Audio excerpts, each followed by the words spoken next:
room to experiment. You can't be living within a claustrophobic community with a lot of rules. And that's why, we read the Torah a lot. We don't read Yoshua as much when they're in the land, partly because, these like highs and lows, Sinai and the golden calf, the earth opening up, Korach, and then the remarkable things of the Mishkan and all these great moments of holiness, great moments of destruction. Those are desert. That's wilderness life. Yeah, Yehezkel Kaufman writes a lot about the influence, I believe, of desert on religion. Certainly Islam and Judaism have been profoundly influenced by coming out of the desert. But so that's the thing. So coming out of the desert, though, is the goal, because the goal is the transformation of all of life, social responsibility, etc.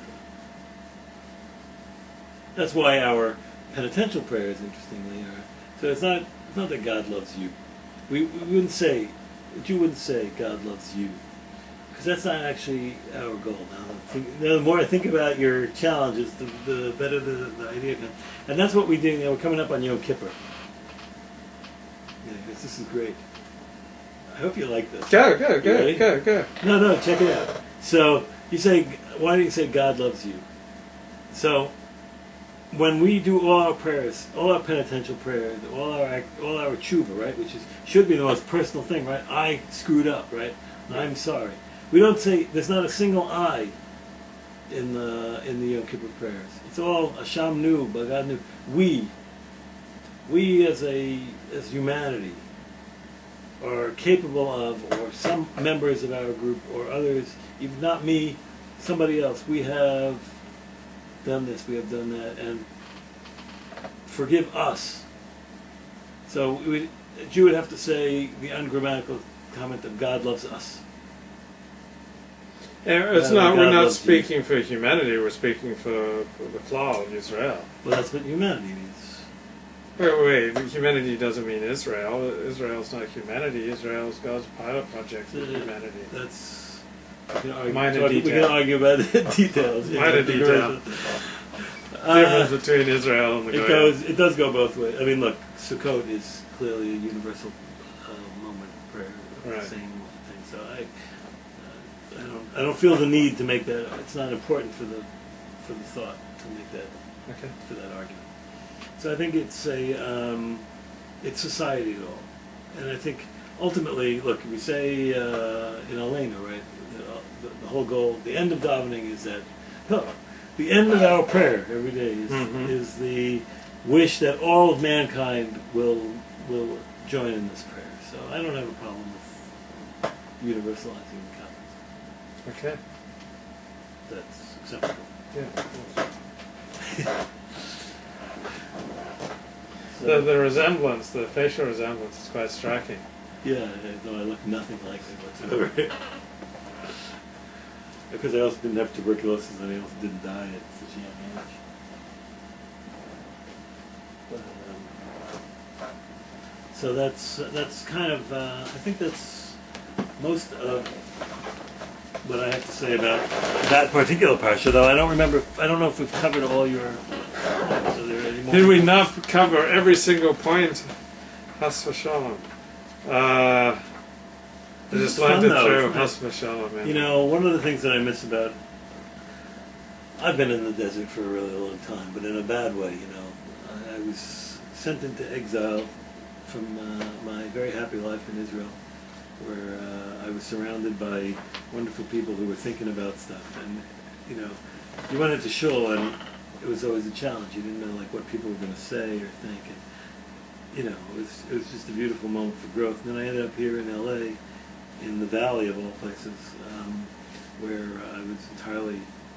It's a very epicenter of spiritual growth. The valley? The valley, the San Fernando Valley. Famous for spiritual growth. If it is, I missed it. It's right there, the Baal Shem Tov.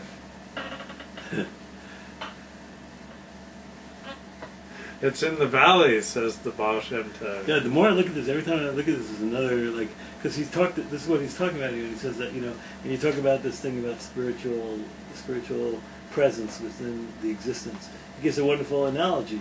So he goes, we read off of letters that are just blots of ink. Right. So it's the same relationship.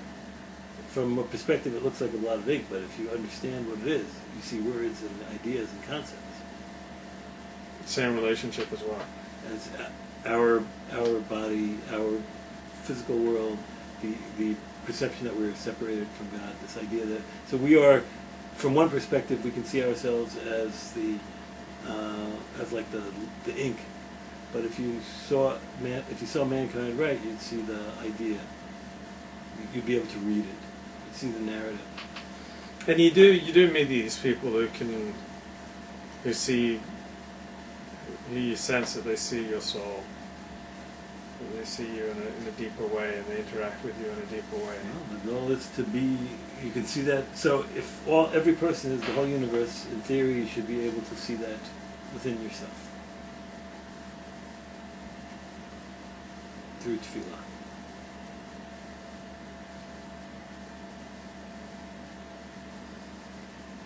Why you say the same words every day for the 10,000th time in your life? Yeah. Nobody ever asks, like, I have a funny story. There's a great man in Seattle, Rabbi Greenberg, Shalom. And he said that he got into he was teasing, he was a wonderful man. He was an engineer, but he was also a Rav, so he was a very analytic thinker. So one time he was goofing around, and he was at some meeting with one of the Reform rabbis in town. And this, I guess, must have been the 70s. So this guy was saying that, he discovered the greatest thing. He discovered transcendental meditation. So he said, well, what is it? So he goes, well, you chant these things, you chant this stuff for 20 minutes, and it brings you to a higher level of understanding. So he said, so Rabbi Greenberg said, well, what is it that you say? What do you say? So he goes, oh, that's the thing. I don't, you don't understand the words. So he goes, well, if you want to chant something for 20 minutes and not understand the words, I have an easier way for you to reach spirituality. Just come to Shachris every morning.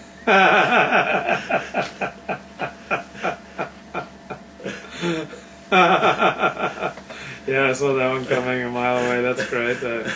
But so yeah, I don't see what the problem is. I mean, we if you read this stuff, you see that they come to a point where even like the letter spaces are interpretable and have meaning.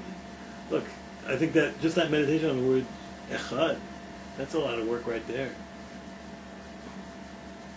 By the way, there's an easy way to remember that lesson about the unity of everything. Mm-hmm. In terms, the word echad means one, right? Mm-hmm. But just everything that we were saying, the numerical value of the word echad is the same as the same numerical value of the word ahava, love.